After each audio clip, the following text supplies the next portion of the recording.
Hello friends. Today, I want to share with you an interesting event from the Danish royal family that happened recently, and it highlights not only the strength of family bonds but also the resilience and responsibility that comes with leadership.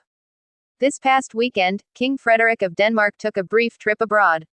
Now, what's fascinating about this trip is that it wasn't a public engagement or an official visit, it was purely personal.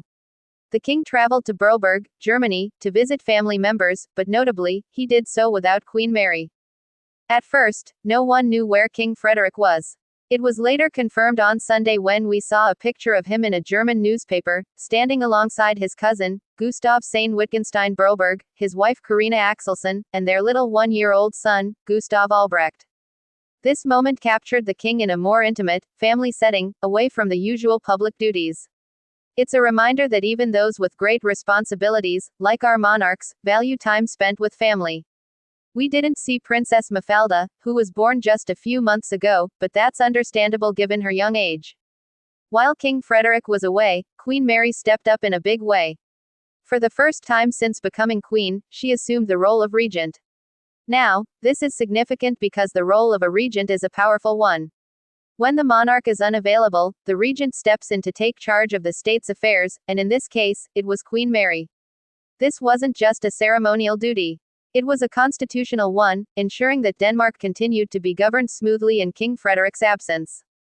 What's even more important is that this marks a new chapter for Queen Mary. Back in 2019, she signed a formal declaration that allowed her to act in conformity with the Danish constitution, should the need ever arise. And this weekend, that moment arrived. Queen Mary took on this role with the grace and confidence we've come to expect from her. It demonstrates her readiness and capability to lead when needed. However, this weekend wasn't only about King Frederik's family visit or Queen Mary's regency. There's another layer to this story. Queen Margrethe, the beloved mother of King Frederik, had a health scare just before all this unfolded. She was admitted to Rigshospitalet after suffering a fall that resulted in a neck injury and a fractured hand. As you can imagine, this has required her to take some time off to recover. She'll need to wear a neck collar and have her hand in a cast for several months. Despite this, the Queen is said to be in good spirits. But her absence places even more responsibility on the shoulders of King Frederik and Queen Mary. And they have shown that they are more than ready to step up during this challenging time. So, what do we see here? We see King Frederik balancing his royal duties with his personal life, showing the importance of family connections, even for a monarch. We see Queen Mary demonstrating her leadership, ready to take on the regency in times of need. And we see a royal family that, despite their public roles, is just like any other family, facing challenges, recovering from setbacks, and standing by each other.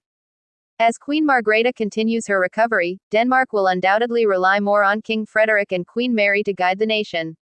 And if this weekend has shown us anything, it's that they are more than capable of doing so. Thanks for watching. Please like, share and subscribe my channel.